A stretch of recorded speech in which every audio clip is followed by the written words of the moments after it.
Welcome back mga kaaldab. Ito na naman po ang inyong lingkod, si Mr. Destiny. At magbibigay po tayo ng pinakamainit na update po ngayon sa social media mga kaaldab. Ito yung pinaka-latest na kung saan nga po bagong sasakyan at talagang high-tech na high-tech.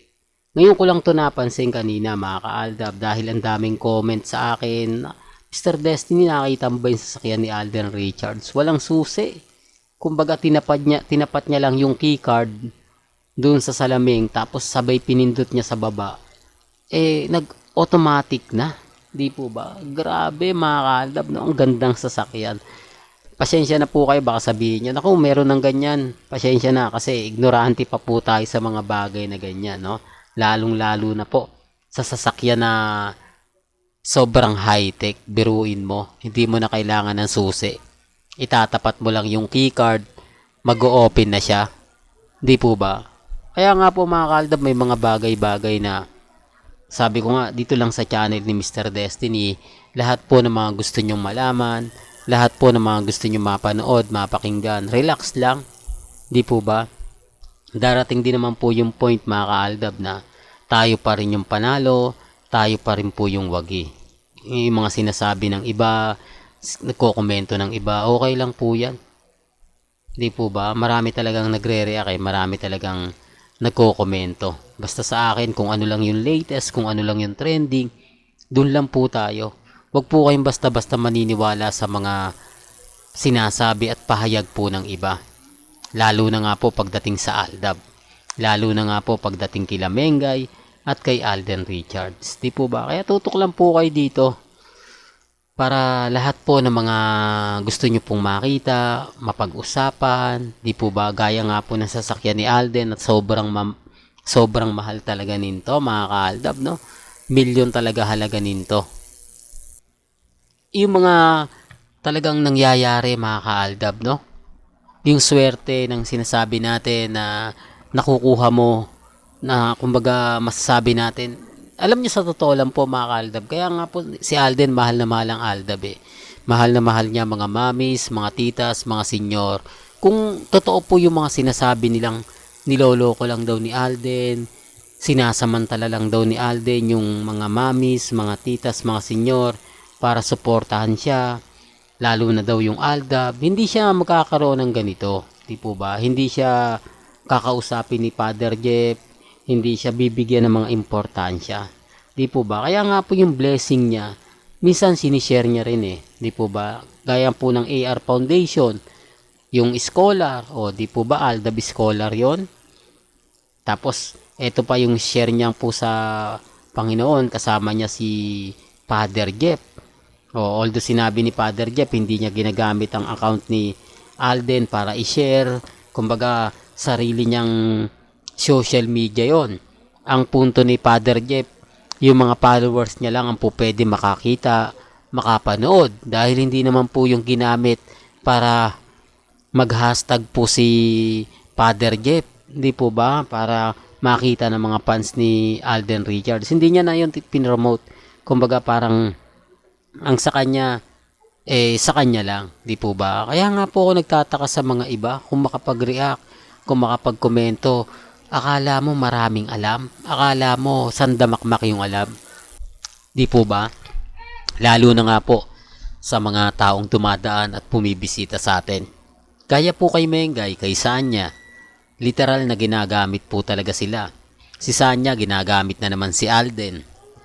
Tapos si Ibyang ginagamit niya si Mengay para gumawa ng aksyon, para gumawa ng mga update, di po ba? Ramdam niyo po ba yung presensya ng dalawa? Kaya nga po, yung Aldab trending eh. Kaya nga po tayo pinag-uusapan eh. Kasi tayo naman po talaga yung bida. Yan ang masakit na hindi po nila matanggap. Masakit lalo na nga po sa mga dumadaan at bumibisita sa channel natin. Di po ba? Kaya nga po kita nyo ha, ako, may kanya-kanya tayong opinion, may kanya-kanya tayong pananaw. Sa mga taong magsasabi ng fake news ako, sa mga taong magsasabi ng hindi totoo yan, Mr. Destiny, huwag ka nang gumawa ng mga issue. Hindi nila ako masabihan ng gano'n kasi updated ako eh. Kung ano yung pinag-uusapan, kung ano yung nakikita nila sa Instagram, sa Twitter, sa Facebook na ibabalita ako, bago sila makapag-react, bago sila makapag-komento, na i-update na natin. Di po ba? Yung tipong makikita pa lang nila na vlogs na natin, na pag-usapan na, kaya wala na, di po ba? Normal na lang yung mga komento. Yan ang sinasabi ko, mga kaaldab, sa mga taong dumadaan at bumibisita po sa atin. Sa mga nagko-komento, sa mga nagre-react, chill lang tayo. Di po ba? Kaya wag po kayong maniniwala sa mga sinasabi ng iba, pinapaliwanag ng iba. Kung ano lang po yung latest, kung ano lang po yung trending, dun lang po tayo. Sa mga nagsasabi na, nako Mr. Destiny, puro ka fake news, puro ka paasa, lahat ng sinasabi mo patungkol kay Mengay, hindi totoo. Wala po silang masabi. Kasi totoo naman po yung mga ina-update natin, katulad sa barangay. Di po ba yung mga punchline ni Mengay? Totoo naman po eh. Yan ang mga punchline na binabayaran doon. Di po ba? Kahit sina Jose, Wally, Paulo, talagang natatawa. Kahit ang TBJ, kapag bumanat si Mengay, natutulala sila eh. O subukan mo kay kay Atasha, kay Raisa, kay Miles, kay Karen. Hindi po talaga nila kaya. Ebidensya at resibo na malakas pa rin po talaga. Ebidensya at resibo na kapag sinabing Aldab, kapag sinabing main, talagang maangas, di po ba? Sinasabi ko lang po ito para po sa kaalaman ng lahat. Sinasabi ko lang po ito sa mga taong dumadaan at bumibisita sa channel natin. Sa mga nagsasabing fake news ako, sa mga nagre-react dyan, galit na galit, okay lang po yan. Ramdam ko naman po yun eh, yung galit nila. Kasi nauuna tayo eh. Hindi sila makapagbigay ng update gaya po kay Mengay. Gusto nilang basagin tayo ni Mengay pero hindi magawa ni Mengay. Ibig kong sabihin, kumbaga kampante pa rin tayo, matatag pa rin po tayo. Kung ano po yung mga nababasa ninyo, chill lang. Aldab pa rin ang malakas. Pag sinasabi ko yan, nagagalit sila. Wala na raw pong Aldab. Pero yun ang katotohanan na hindi po nila matanggap. Aldab lang po talaga malakas. Well, hanggang dito na lang po yung updates natin, mga ka-Aldab ha.